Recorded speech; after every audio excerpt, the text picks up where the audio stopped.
The Manhattan Fashion Gallery glowed with soft golden lights as guests filled the spacious hall. Olivia Carter stood near the entrance, smoothing down her cream-colored dress for the 100th time that evening. At 27 years old, she had finally achieved what seemed impossible just months ago. Her sustainable fashion collection was being showcased, alongside established designers at one of the most prestigious exhibitions in New York City. Her hands trembled slightly as she watched critics and fashion enthusiasts move between the displays. Each piece represented countless sleepless nights in her tiny studio apartment, endless sketches, and the unwavering belief that eco-friendly fashion could be both beautiful and accessible. The dresses hanging on the mannequins were made from recycled fabrics, organic cotton, and innovative materials that left minimal environmental impact. Olivia had learned her craft from Professor Raymond Hayes, her mentor during her years at the Fashion Institute. He had promised to attend tonight, and she desperately wanted to see his face when he saw how far she had come. Her eyes scanned the crowd constantly, searching for his familiar figure, the mistaken identity, through the sea of elegantly dressed people. Olivia spotted what she thought was Professor Hayes near the sculpture display. The tall figure had the same build, the same way of standing with hands clasped behind his back while observing art. Her heart leaped with excitement and gratitude. Without thinking twice, Olivia hurried through the crowd, her cream heels clicking against the polished marble floor.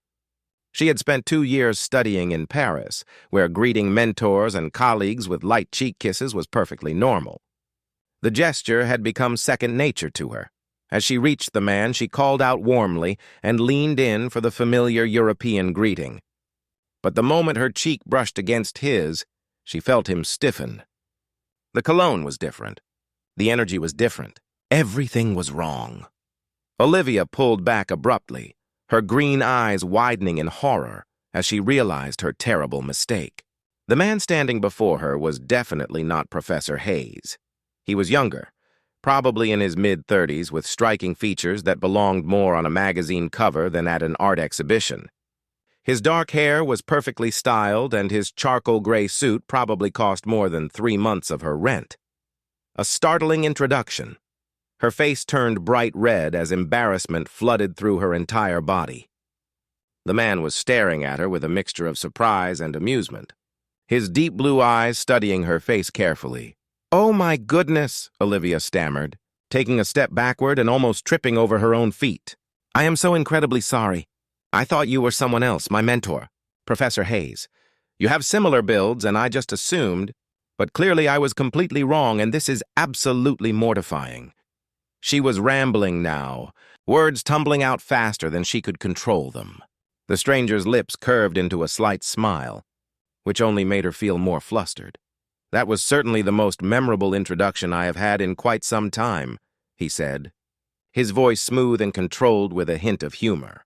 "Though I typically prefer to know someone's name before any physical contact."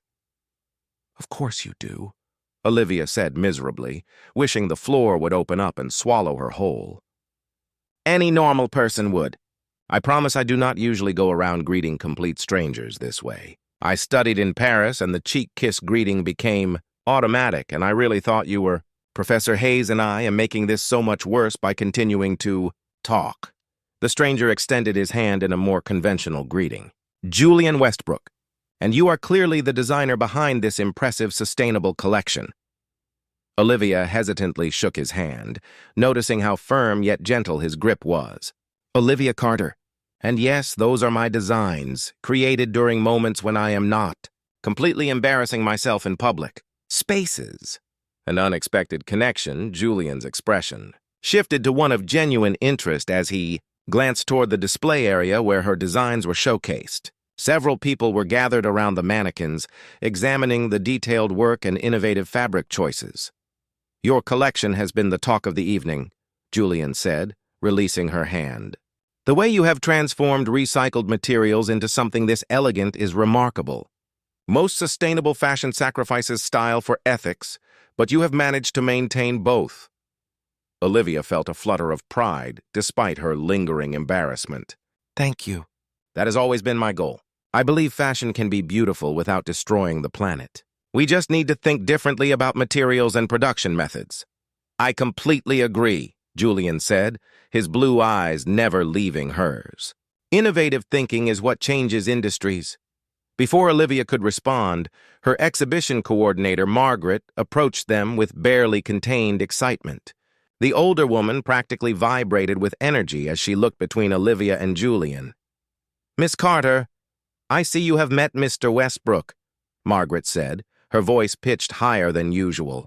"Mr. Westbrook owns the Westbrook Hotel Group. His properties are known worldwide for their luxury and elegance. He also happens to be one of the most influential collectors of emerging fashion talent in the country." Olivia felt her stomach drop. She had just accidentally kissed one of the most powerful people in the hospitality and fashion investment world. Her career was probably over before it had truly begun. Everyone would remember her as the designer who assaulted Julian Westbrook with an unwanted greeting, but Julian was still smiling, seemingly unbothered by the unconventional introduction. "Margaret is kind to put it that way. I simply appreciate innovation and fresh perspectives. Your work caught my attention the moment I walked in tonight." Even before the unexpected greeting, Olivia asked, attempting to inject some humor into the situation despite her mortification. "Especially before that," Julian replied with a soft chuckle, "though I must admit it did make the evening significantly more interesting. Would you mind walking me through your collection? I would love to hear about your inspiration and design process." Olivia glanced at Margaret, who nodded encouragingly, then back at Julian. There was something in his expression that made her believe he was genuinely interested, not just being polite after an awkward situation. "I would be happy to," she said, feeling her confidence slowly return, "though I promise to keep a respectful distance this time." As they walked toward her display area, Olivia found herself relaxing despite the disastrous beginning. Julian asked thoughtful questions about her fabric sources, her design philosophy, and her vision for the future of sustainable fashion. He listened carefully to her answers, occasionally offering insights from his own business experience. The conversation flowed naturally, and Olivia discovered that beneath his polished exterior, Julian had a sharp wit and genuine curiosity. He seemed to understand the challenges of building something new in an established industry. As the evening progressed, she almost forgot about their embarrassing first encounter. Almost. When the exhibition began to wind down, Julian handed her a business card with elegant lettering. "I would like to discuss a potential collaboration. The Westbrook hotels are redesigning our staff uniforms across all properties. We want something sustainable, stylish, and representative of modern luxury. I think you might be exactly the designer we need." Olivia stared at the card, her heart racing. This was the kind of opportunity designers dreamed about. A contract with Westbrook Hotels could launch her career into an entirely different stratosphere. "I would love to discuss this further," she managed to say, trying to sound professional rather than overwhelmed. Julian smiled warmly. "Excellent. My assistant will contact you tomorrow to arrange a meeting. And Olivia, for what it is worth, I am glad you mistook me for Professor Hayes tonight. It led to the most interesting conversation I have had in months." As he walked away, Olivia stood holding his business card, her mind spinning with possibilities and questions. She had no idea that this accidental encounter would change not just her career, but her entire life. 3 days after the exhibition, Olivia found herself standing outside the towering glass building that housed Westbrook Hotel Group headquarters. The structure stretched 40 stories into the Manhattan sky, reflecting the morning sunlight in brilliant patterns. She clutched her portfolio tightly, trying to calm the nervous energy coursing through her body. Julian's assistant, a professional woman named Rebecca, had called the morning after the exhibition. The meeting was scheduled for 10 o'clock, and Olivia had arrived 15 minutes early, using the extra time to steady her breathing and review her design concepts one final time. The lobby was breathtaking. Marble floors gleamed under crystal chandeliers, and the reception area featured a living wall of plants that stretched 2 stories high. Everything about the space whispered luxury and sophistication. Olivia felt simultaneously inspired and intimidated. Rebecca met her at the elevator, greeting her with a warm smile. "Mr. Westbrook is looking forward to your presentation. He has been talking about your work since the exhibition." They rode to the 38th floor in comfortable silence. When the elevator doors opened, Olivia stepped into an office space that combined modern design with natural elements. Floor-to-ceiling windows offered stunning views of the city, and the conference room where Rebecca led her featured a table made from reclaimed wood. The proposal Julian entered moments later, looking every bit the successful CEO in a navy suit. But when he smiled at Olivia, she saw the same warmth from the exhibition night. "Thank you for coming," he said, gesturing for her to sit. "I hope Rebecca explained the scope of what we are considering." Olivia opened her portfolio, her professional instincts taking over. She mentioned uniform redesigns across all Westbrook properties. "I have prepared some initial concepts based on research into your brand identity and values."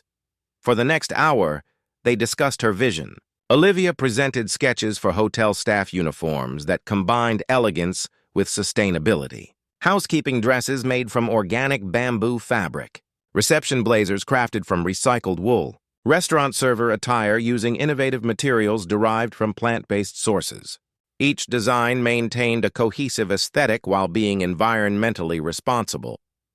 Julian listened intently, occasionally asking questions that showed he understood both fashion and business.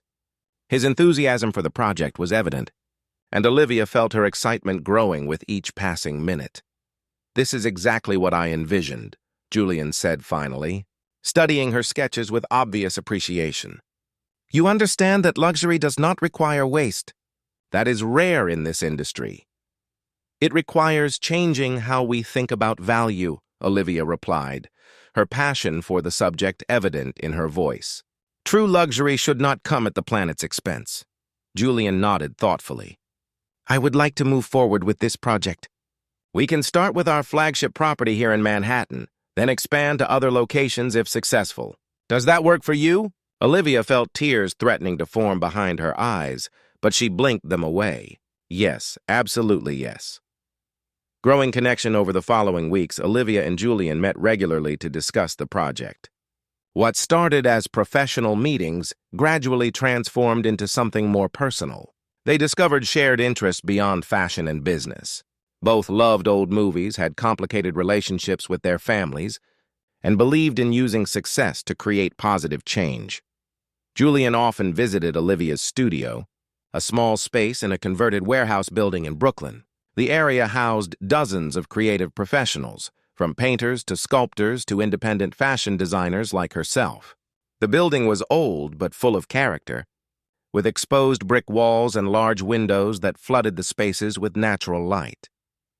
During one visit, Julian arrived carrying coffee and pastries, a gesture that had become routine. Olivia was working on a prototype uniform, the sewing machine humming as she carefully stitched organic cotton fabric. "You know, watching you work is fascinating," Julian said, setting the coffee on her cluttered desk. "There is something beautiful about seeing creation happen in real time." Olivia looked up, tucking a strand of her auburn hair behind her ear. "Most people find it boring. My friends think I am obsessed." "Obsession and passion are often confused," Julian replied, examining the fabric samples scattered across her work table. "But there is a clear difference. Obsession consumes. Passion creates," she smiled at his observation. "You seem to understand creative work better than most business people I have met." "I studied architecture before switching to business management," Julian explained, settling into the worn chair near her desk. "I wanted to design buildings that changed skylines. My father convinced me the family business needed attention more than the world needed another architect." There was something wistful in his tone that made Olivia pause her work. "Do you regret that choice?" Julian considered the question carefully. "Sometimes. But running the hotels taught me that creating experiences for people can be just as fulfilling as creating structures. We build spaces where memories happen." Their conversations often drifted into deeper territory like this. Olivia found herself sharing things she rarely discussed with anyone. She told him about her younger sister, Emma, who was studying environmental science and constantly pushed Olivia to make her fashion line even more sustainable. She talked about growing up with limited resources, watching her mother work 2 jobs to support the family after their father left. Julian reciprocated with his own stories. He spoke about the pressure of maintaining a business empire his grandfather had built from nothing, the expectations that came with the Westbrook name, the loneliness that sometimes accompanied success, the discovery. 2 months into their collaboration, Olivia received an unexpected letter. The envelope was official, bearing the logo of Meridian Development Corporation. Her hands shook as she read the contents. The warehouse building that housed her studio and dozens of other creative spaces had been sold. All tenants were being given 90 days to vacate. The building would be demolished to make way for luxury condominiums. Olivia felt her world tilting.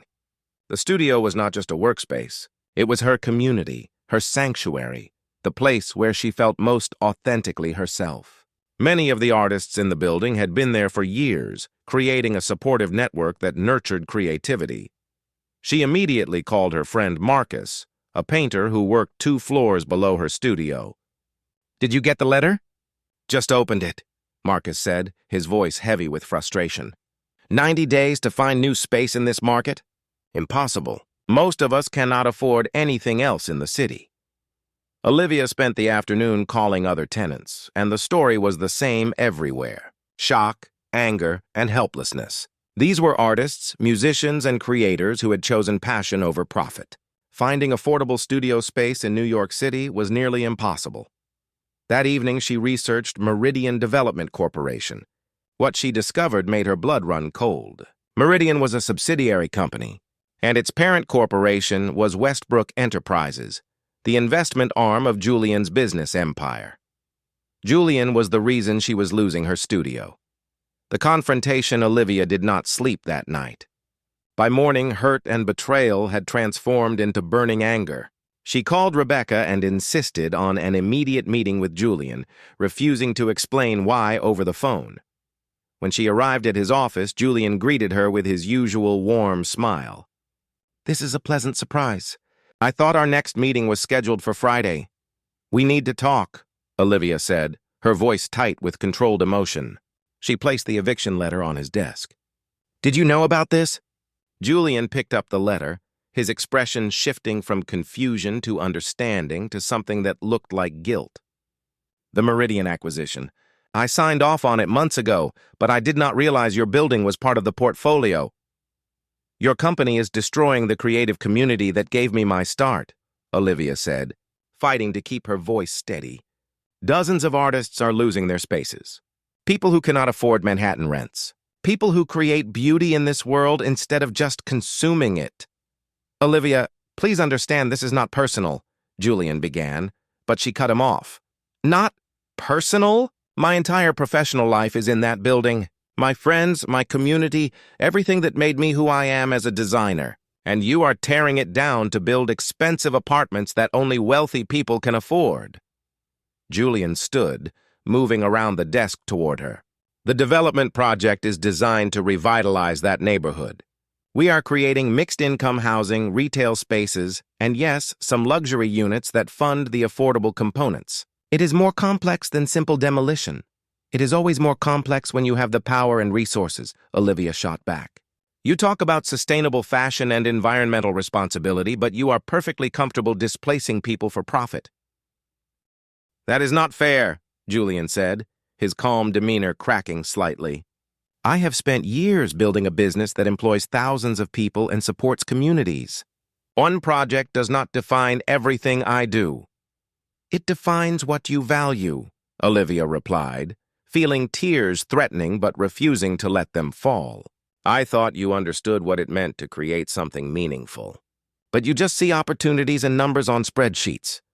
Julian reached out as if to touch her arm, but she stepped back. The hurt in his eyes was evident, but Olivia was too angry and devastated to care.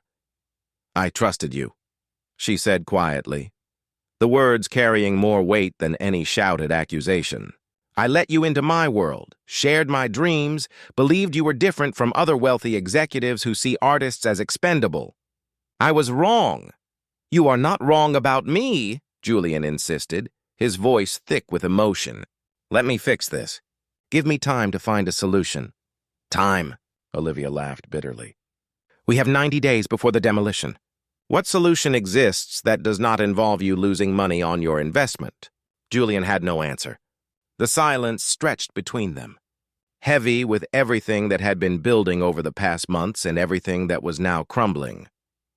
I will finish the uniform project because I signed a contract and I keep my commitments, Olivia said finally. But after that, I think we should keep our relationship strictly professional. Actually, I think we should have no relationship at all. She turned and walked out of his office before he could respond, before her resolve could weaken, before the tears could fall. Only when she was back on the street, surrounded by the noise and chaos of the city, did she allow herself to cry. The aftermath. The next 2 weeks were torture. Olivia threw herself into completing the uniform designs, working late into the nights to finish everything ahead of schedule.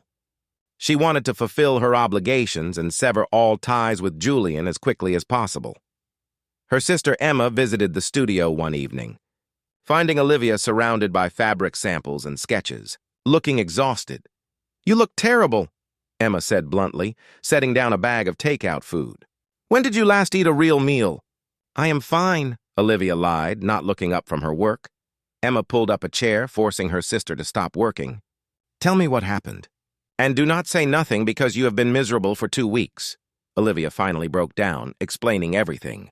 The growing connection with Julian, the eviction notice, the discovery of his involvement, the painful confrontation. Emma listened quietly, then said something Olivia did not expect. "Did he know your building was part of the acquisition when he approached you about the uniform project?"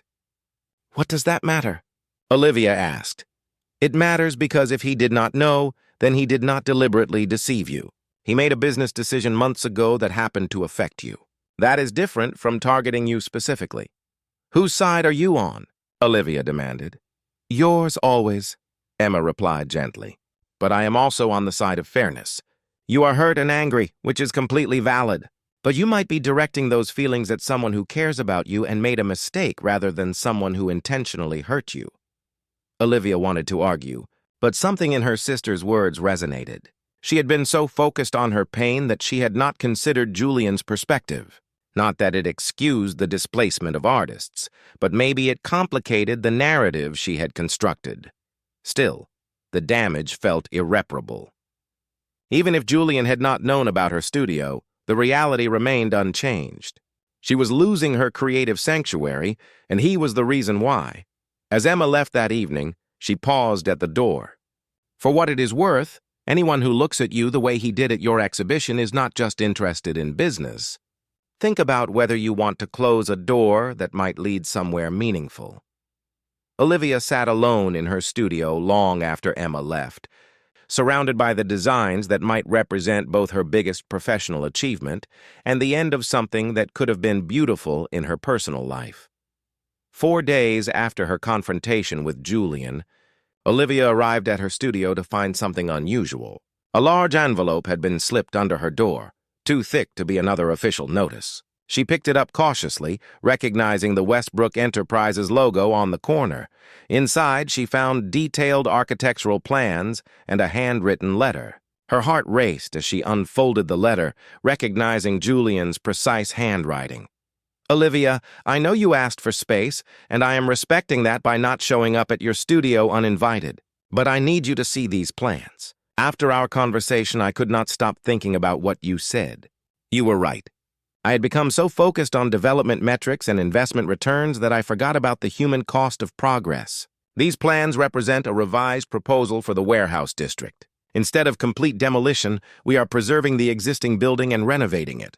The ground floor will house affordable studio spaces for artists, with rent subsidized by income from the residential units we build adjacent to it. I have also established a grant program to help displaced artists during the transition period.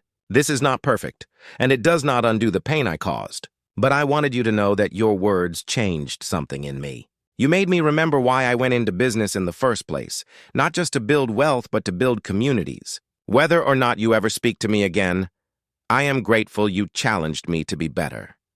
Julian." Olivia read the letter 3 times, her emotions swinging between hope and skepticism. The plans were detailed and thoughtful, clearly representing weeks of work. But was this genuine change or just an elaborate gesture to win her back? Community response that afternoon, Olivia called an emergency meeting with other artists in the building. 23 people crowded into Marcus's larger studio space, all anxious to hear why she had gathered them. She spread the architectural plans across Marcus's work table and explained Julian's revised proposal. The room erupted in questions and debate. "How do we know this is legitimate?" asked Sophia, a sculptor who had worked in the building for 8 years. "Developers make promises all the time, then change plans once they have approval. The proposal includes legally binding agreements," Olivia explained, pointing to specific documents. Westbrook Enterprises would guarantee 10-year leases at subsidized rates for current tenants, with renewal options. There are also provisions protecting against future rent increases beyond inflation rates. Marcus studied the plans carefully, his artist's eye examining every detail. "This actually looks good. Better than good. They are preserving the character of the building while making it structurally sound. We would get proper heating, updated electrical, and maintained plumbing. Honestly, this place is falling apart. I had a pipe burst last winter, but why would he do this?" someone asked. "What does Westbrook get out of maintaining affordable artist studios?" Olivia hesitated, then decided honesty was best. "I think it might be partly because of me. Julian and I had become close while working on a project together. When I discovered his company was behind the eviction, I confronted him. I said some harsh things about what his actions revealed about his values." The room fell, silent as people processed this information. So this multi-million-dollar revision to a development project happened. "Because you yelled at a billionaire?" Sophia asked, a smile tugging at her lips. "That is either the most romantic thing I have ever heard or the most suspicious." "I do not know what it is," Olivia admitted. "That is why I wanted to present this to all of you. This affects everyone, not just me. We should decide together whether to trust this proposal." After 2 hours of discussion and debate, the group voted. 21 people supported accepting the revised proposal. 2 remained skeptical but agreed to go along with the majority decision. As people filed out, Marcus pulled Olivia aside. "You know what this means, right? That man changed a massive business deal because you told him he was wrong. People like him do not do that unless they care deeply. Or unless they want something," Olivia countered, though her conviction was weakening. "What could he possibly want that he cannot buy?" Marcus asked. "He is a billionaire. The only thing someone like that cannot purchase is genuine connection. And from what you have told me about your time together, that is exactly what you two had." The fashion show 2 weeks later, Olivia received an invitation to the annual charity fashion gala, a major event where designers showcased pieces to raise money for various causes. This year's beneficiary was an organization providing arts education to underprivileged children. Emma practically forced Olivia to attend. "You have been hiding in your studio for a month. You need to get out, network, and remember that your career extends beyond one complicated project with one complicated man." Olivia wore one of her own designs, a flowing emerald dress made from sustainably sourced silk. The gala was held at the Metropolitan Museum with fashion displays set up throughout the Greek and Roman galleries. The setting was magical, ancient marble statues standing. Sentinel over modern creative expression, she was examining a display of innovative textile techniques when she heard a familiar voice behind her. "That emerald color is stunning on you. Though I suppose I am biased since green has always been my favorite." Olivia turned to find Julian standing a respectful distance away. He looked handsome in a classic black tuxedo, but there was something different about him. He seemed less polished, more vulnerable. There were faint shadows under his eyes, suggesting he had not been sleeping well. "Hello, Julian," she said quietly, her prepared speech about maintaining professional distance evaporating from her mind. "I received word that the artists in your building accepted the revised proposal," he said. "I wanted to thank you for helping facilitate those discussions. I know my involvement made everything more complicated." "You changed the entire project," Olivia replied. "That could not have been easy, especially with investors and board members questioning the decision." Julian smiled slightly. "You would be surprised how persuasive I can be when I actually believe in what I am proposing." "And I believed in this. You helped me see that true luxury is not about exclusivity." It is about creating spaces where beauty and creativity can flourish for everyone. Before Olivia could respond, the evening's program began. Designers presented their work on a runway constructed through the museum's galleries. The combination of ancient art and modern fashion created a breathtaking atmosphere. Halfway through the show, the MC made an announcement that caught Olivia completely off guard. Our next presentation is something special. Julian Westbrook, CEO of Westbrook Hotel Group, has commissioned a unique piece to be auctioned tonight. The designer has requested to remain anonymous, but I can tell you this uniform collection represents the future of sustainable luxury in the hospitality industry. Olivia watched in shock as models walked the runway wearing her designs. The uniforms she had created for the Westbrook hotels presented not as mere staff clothing, but as fashion pieces worthy of celebration. Each outfit was styled beautifully, showcasing the innovative fabrics and thoughtful construction. The audience responded with enthusiastic applause, and several bidders immediately expressed interest in purchasing pieces for their own businesses. Julian found her again after the presentation. I hope you do not mind that I submitted your work. The charity receives all auction proceeds, and I thought your designs deserved recognition beyond their practical purpose. You made my work anonymous, Olivia said, her voice catching with emotion. You gave the credit to the designs themselves, not to your association with them. Your talent speaks for itself, Julian replied simply. It always has. I was just fortunate enough to recognize it. The rooftop conversation. Later that evening, Olivia found Julian standing alone on the museum's rooftop terrace. The Manhattan skyline glittered around them, 1,000 lights reflecting stories of dreams and ambition. I have been thinking about what you said, Olivia began, joining him at the railing. About fixing things. I was angry and hurt, and I did not give you a chance to explain or make things right. I just assumed the worst about your intentions. Julian turned to face her fully. You had every right to be angry. I had become disconnected from the human impact of my business decisions. I told myself that economic development justified displacement, that progress required sacrifice. But you reminded me that the people being sacrificed are not abstract concepts. They are artists, creators, and dreamers who make this city worth living in. Emma, my sister, said something that stuck with me, Olivia admitted. She asked if you knew about my building when you approached me. I realized you did not. You made a business decision months before we met, and then life brought us together in a way neither of us expected. I should have immediately halted the project when I discovered the connection, Julian said. But I convinced myself the development was too far along, that too many people depended on it moving forward. I chose business over you, and that was wrong. Olivia moved closer, close enough to see the genuine remorse in his blue eyes. But then you changed everything. You risked your reputation with investors, probably spent a fortune on revised plans, and created something better than the original proposal. That meant something. It meant everything. Julian corrected softly. Because you mean everything. These past weeks without you have been the longest of my life. I kept finding myself wanting to share something I read or tell you about an idea I had, and then remembering I had lost the right to those conversations. You did not lose it, Olivia said, her hand finding his. I took it away because I was scared. Scared of trusting someone from a completely different world. Scared that what we had was too good to be real. Scared that I would lose myself in loving someone whose life looked nothing like mine. Julian's fingers intertwined with hers. Our worlds are different, but that does not mean they cannot coexist. You taught me to see value beyond profit margins. Let me show you that wealth and success do not have to mean losing your authentic self. I do not want your money, Julian, Olivia said firmly. I want your partnership. I want someone who challenges me to be better while accepting who I already am. I want conversations that matter and silence that feels comfortable. I want what we had before everything got complicated.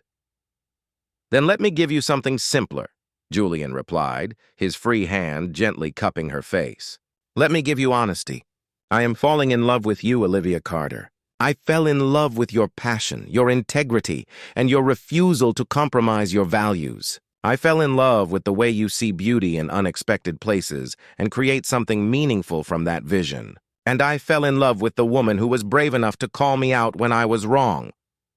Tears spilled down Olivia's cheeks, but they were not tears of sadness. "I am falling in love with you too.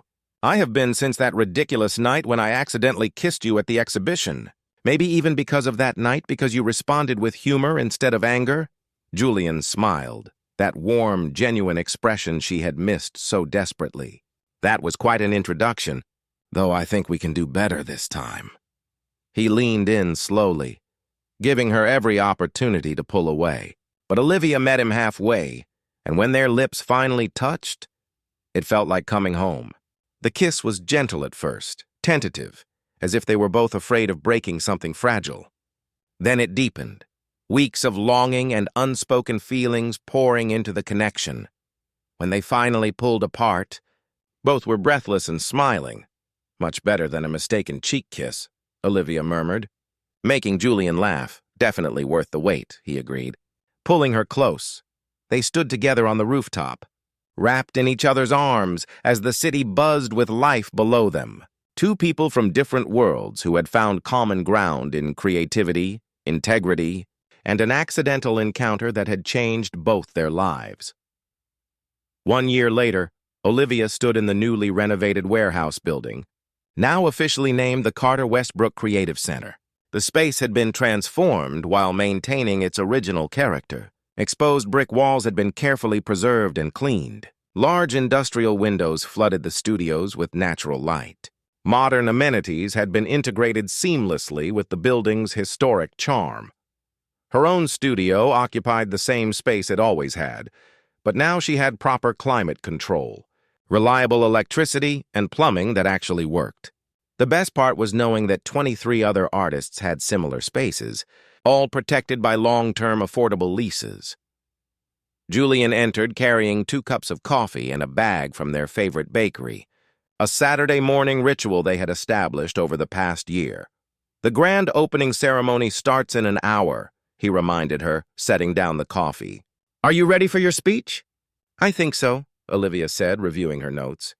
"I want to thank everyone who made this possible, especially you." Julian wrapped his arms around her waist from behind, resting his chin on her shoulder. "We made it possible together. You had the vision. I just provided resources." "You provided much more than resources," Olivia countered, turning in his embrace. "You provided belief, partnership, and the willingness to change. That matters more than any amount of money." The uniform project had been tremendously successful, leading to additional contracts with other hospitality companies. Olivia had hired 3 assistants to help manage the growing demand for her sustainable designs. She was building exactly the career she had dreamed of, but now she had someone to share it with. Julian had changed too. He had restructured Westbrook Enterprises' approach to development, incorporating community impact assessments and requiring all projects to include affordable components. Some investors had criticized the approach, but others had praised the long-term vision.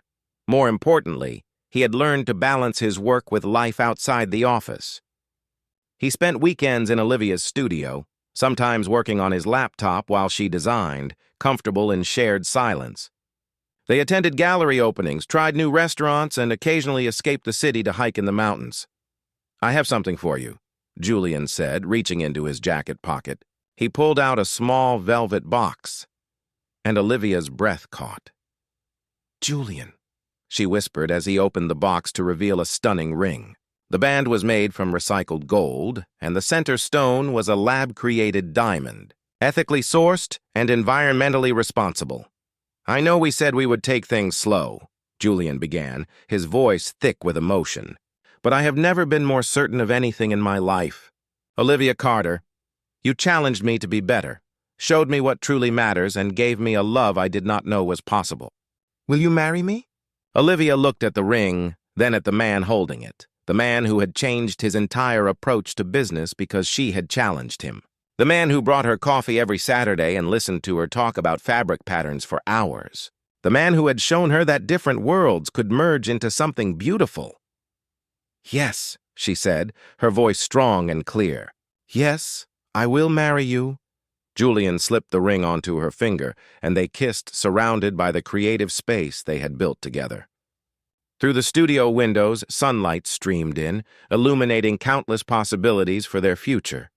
The grand opening ceremony that afternoon was magical. Artists displayed their work throughout the building. Emma gave a presentation on the environmental benefits of the renovation. Marcus painted a massive mural in the main lobby, celebrating creativity and community. When Olivia gave her speech, she spoke about second chances and unexpected beginnings. She talked about the importance of staying true to your values while remaining open to growth, and she thanked Julian publicly, not just for his financial investment, but for his willingness to listen, learn, and change. As the ceremony concluded and guests mingled throughout the building, Julian found Olivia on the roof terrace where they had reconciled a year earlier.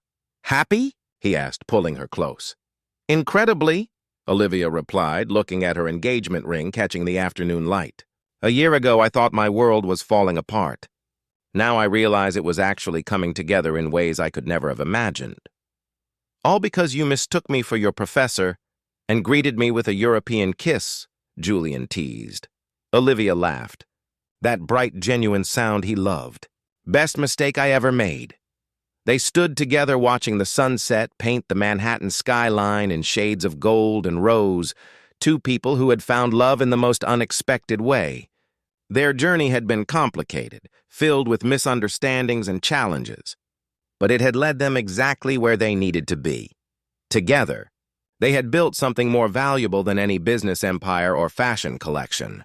They had built a partnership based on mutual respect, shared values, and the kind of love that inspires both people to become their best selves. And it had all started with one accidental embrace at a gallery opening, proving that sometimes the most beautiful love stories begin with the most awkward introductions. The end.